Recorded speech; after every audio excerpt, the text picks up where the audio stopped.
I snapped awake at about 7:45 a.m. the next day. Oh, it hurts my face. Waking up from the stupors of a night of wine has you do two things. First, you wake up and you don't want to be. Well, waking up is an erroneous statement. Fuck this, I'll sleep it off, I think is more accurate. Second, you can't sleep, so you sit in some sort of shut-eye denial until you can finally motivate your animal to get on with it. I had become comfortably numb. The Grove was my temporary base of operations in Miami. Since I had zero money and a specific need for shelter, I reconciled the two by living under the trees next to a chain-link fence on 37th and 25th. I actually found some trees that matched the exact shade of my unexposed limbs, perfect camouflage for a man trying to escape the chaos without being noticed. I could rest my bare feet on them, blend into the landscape like some twisted creature of the underbrush, and still be invisible to the traffic of the world passing by.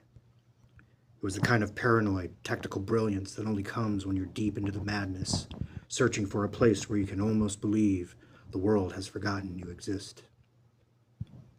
It served me, but it was hardly magnificent. I was dirty, itchy, miserable, horrid, and vile. But this, I suppose, was the last goddamn test of my will. The kind of shit life throws at you when it's bored and looking for a way to see if you're still alive or just pretending. Another round in the endless circus of survival, with the odds stacked against you, and the rules changing every 5 minutes. I had two choices here: succumb to the landscape, or press forward with an iron constitution and survive. Live to tell the tale. It was sore and painful sleeping out there, even though people believed being lost in Miami would be the tits. I had to regularly wake up and crack my cervical and thoracic spine. My lumbars would have to wait until the day heated up. Much like that large returning iguana that I'm pretty sure someone cast out into the wilderness. I felt like a massively irritated and scratchy ball hair. I was severely unkempt. My breath smelled bad. I was covered in my own filth, and my clothes were dirty. Every time I crawled out of the dungeon of the Grove, I felt like some stupid wildebeest stumbling into the jaws of the crocodiles. The damn trees and bushes might have been my pitiful refuge, but the second I stepped out, the world was waiting to rip me apart, dangerous, hungry, and completely indifferent. I'd emerge from the shadows, squinting at the daylight like a half-dead animal, knowing damn well the first thing that was going to happen was I'd get dragged under, whether I was ready or not. My hair was in tatters, and I was snapping at the open air like the wildest of animals. Ticked all the boxes. About normal for where I was. Hell, I was the wild animal. No one could have kept up with me. I've outlived several loves and friendships, and this is what I was like now. Absolutely goddamn feral. No one could stand next to me, nor hope to fight me. I'm a mortal coil. The Grove was tucked away enough, or so I thought, that I could disappear into it, fade into the shadows like a ghost in the underbrush. Hell, I figured no one would even notice me, especially not if I was deep in the trenches, locked in battle with the beast in the bottle. With enough of that swill coursing through my veins, I believed I was invisible. That kind of drink-adjacent gas makes you think you're untouchable, when in reality, you're probably just digging your own grave a little faster. I was always at war with the sun, out there in the trees and bushes, trying to sleep like some half-wild animal on the run. It didn't always come at me like a full-on bastard, sneaking in during the small hours, but when it did, it was relentless assault.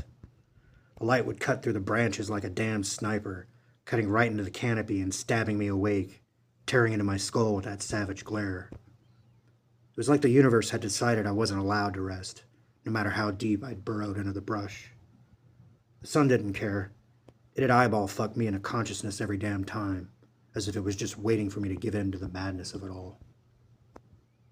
Scratching and covering my eyes never worked. I was its victim.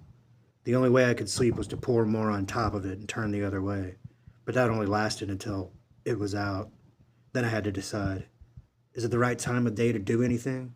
Could I even pull it off? I found myself talking out loud to myself, spitting out words like a madman who's forgotten the difference between sanity and insanity.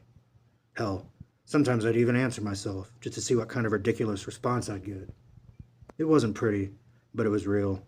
Another sign that the deeper you go into the rabbit hole, the less you're sure who the hell you're talking to anymore. So much so that I managed to dictate to myself the entirety of the contents of this tale, and at the time, I didn't think much of myself. But much of what I muttered figured into my sanity at the time. This will be a short chapter as the writing process was cut short by mosquitoes, biting insects, crawling lizards, and various forms of uncategorized animal life. My only comfort after having arose from the slurry slumber would be that the blood-sucking instincts would be flying around shit-faced, because my ABV was far beyond anything most men could tolerate. I am the minister of whiskey mysticism, after all. Let them mate. I would stare back at the grove, both seething and grateful. I had some place to stay, but I didn't want to be here. It was a long time. There was a time, a long, long time ago, when I had a place called home. But that was before the chaos set in. Before the world burned all the bridges and left me stranded in the ruins. Now, home was nothing more than a fading blur in the back of my hindbrain.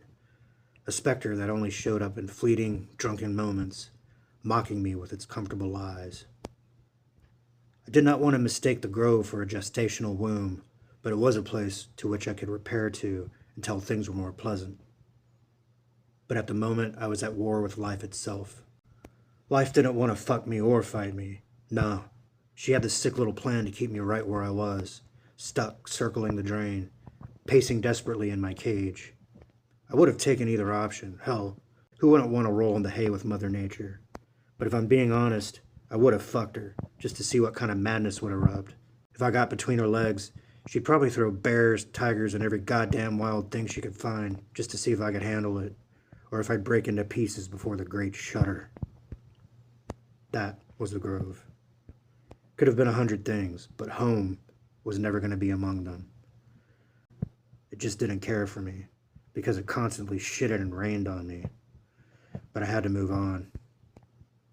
Life has other things in mind for me.